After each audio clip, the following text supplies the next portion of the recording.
pegando ainda esse gancho, né, Paulo? Está muito bom a gente trazer essa temática, mas vamos aprofundar, vamos botar mais pimenta nesse molho para a coisa ficar quente. Como o comandante colocou no início, a gente está vivendo um momento histórico, estamos vivendo a história. Como a queda do Império Romano não aconteceu da noite para o dia, nem o Império Britânico, Português, os tantos outros aconteceu da noite para o dia, os Estados Unidos também não vão cair da noite para o dia. Mas esse processo, ele está ocorrendo. Inclusive, algumas mídias tradicionais, pela primeira vez, eu escutei uma expressão que dizia, de uma grande rede de TV nacional, que era a agonia, né? Quer dizer, a agonia americana. Então, a gente pode fazer essa leitura em relação ao momento que os Estados Unidos vivem, como você bem colocou, os anos 80 e 90, realmente talvez a gente possa chamar do ápice dessa coisa da grande economia americana.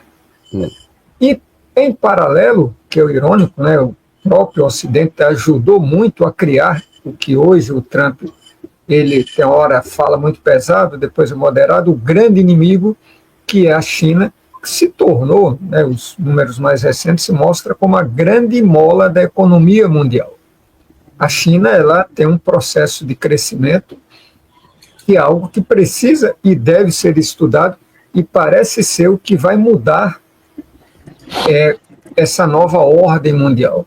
Se ela vai ser boa ou ruim, isso é algo que quem viver verá. Mas dentro desse cenário, a gente pode ter leitura que realmente os Estados Unidos, a gente vê o processo de uma potência que não vai chegar a uma miséria, de perca esse brilho, assim como os britânicos perderam, tantos outros, e essa China, que a gente vê hoje em completa ascensão. Muitas vezes eu brinco que eu tenho até medo de olhar para a minha carteira de identidade e ver lá no cantinho escrito feito na China. A maior parte das coisas hoje a gente vê, tudo vem da China, etc. Tenta se taxar, é um tsunami que você tenta pôr uma tela, mas não para. Mas esse tsunami, é o segundo ponto que eu coloco, a gente pode temer, e esse tsunami, finalizando os 3 pontos dessa questão, o embate hoje com o Trump, que o Trump, inclusive, né, fez uma taxação aos chineses, os chineses têm uma forma muito, a paciência oriental, não vi muito estardalhaço de parte da China, mas eles disseram que também retaliariam. E aí, nessas 3 etapas, o que é que a gente pode esperar para esse cenário que realmente estamos vivendo? A história estamos vivendo, está mudando, não é um processo rápido, mas a gente já viu que a primeira página desse processo histórico já foi dada. E na economia, isso que eu coloquei, o que é que pode se trazer de mais luz para a gente? Veja que o economista ele tem muita dificuldade de fazer previsões econômicas, né? Se você me falar para prever o que vai acontecer semana que vem ou mês que vem, provavelmente eu vou errar. Agora, falar então de processos históricos, Walter, é ainda mais complicado, porque o economista ele não consegue nem prever direito a economia, que dirá do que vai acontecer na história, né, de processos históricos. Agora, uma coisa que o economista faz bem, que ele pode ajudar, é contar a história do que já aconteceu, né, e do que está acontecendo no momento, né. E isso é muito claro, assim, eu acho que o avanço chinês, né? Aliás, eu tenho até, fazendo jabá aqui, eu tenho 2 cursos sobre isso. Um curso se chama, parece até que a gente combinou, um curso se chama O Milagre da China e o outro curso se chama A Queda do Império Americano. Esses são os títulos de 2 cursos que eu tenho, para vocês verem como eu estou de acordo com o título da live que vocês colocaram aqui. É bom que as pessoas saibam que a gente não combinou isso daqui, tá? Esse título da live, eu não poderia concordar mais com ele. Então, eu acho que assim, já está claro que o Império Americano acabou, na minha visão, tá? O que é o Império? O Império é uma situação em que um país tem um comando total do planeta. Ele comanda o exército, ele comanda a moeda, ele comanda a economia, né? Ele é pleno, ele é absoluto, ele é onipotente e onipresente. A gente teve o Império Britânico, o Império Holandês, o Império Americano, né?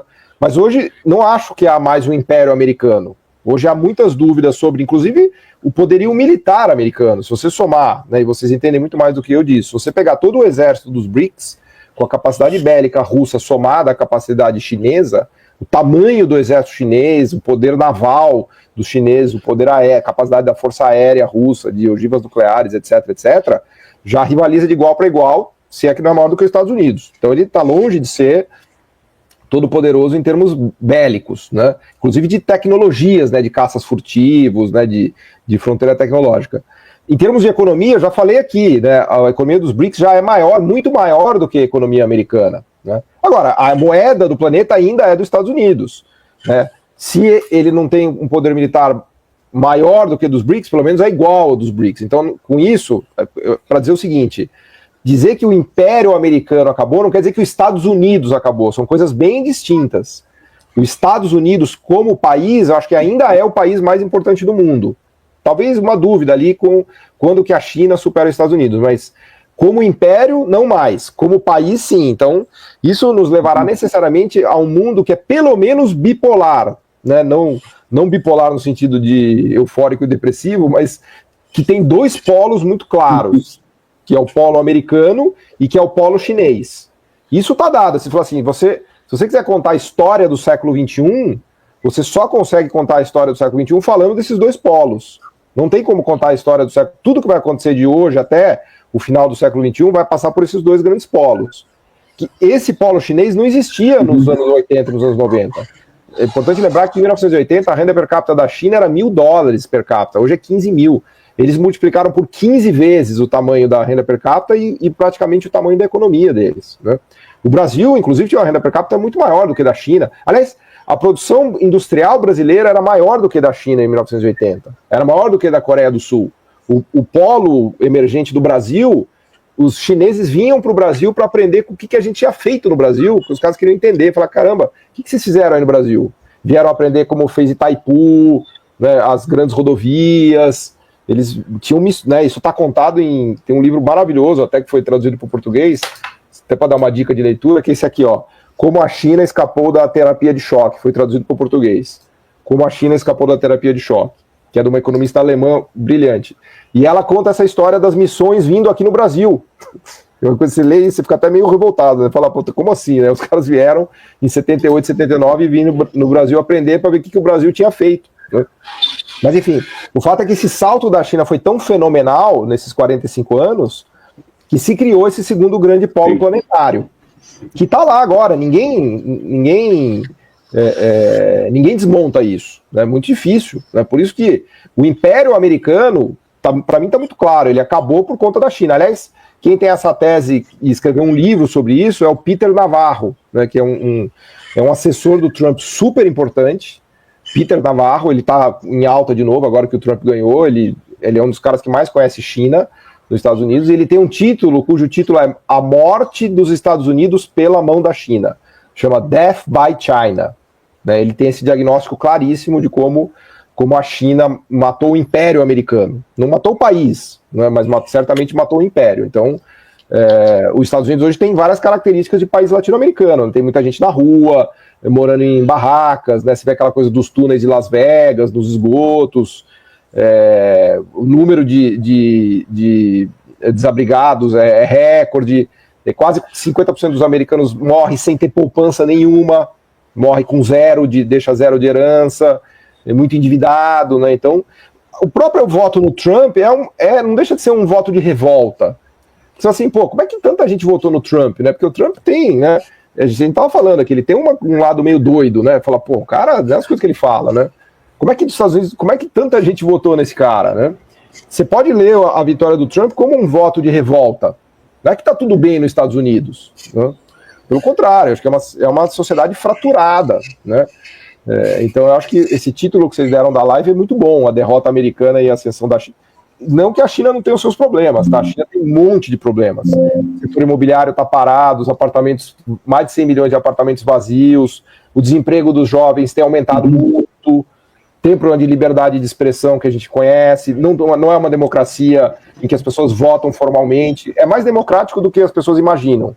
Tem votos de delegados, etc, etc. Mas não é uma democracia em que há alternância de poder. Então, também é importante dizer que não estamos aqui para fazer a defesa da China, tá? Esses dias até me escreveram aqui da Embaixada da China que o embaixador quer conversar comigo, quer me conhecer e tal, né? Eu vou com o maior prazer e tal, mas não se trata, né, de fazer a defesa da China, se trata de fazer a análise da realidade, E a realidade mostra que a China teve um progresso espetacular, né?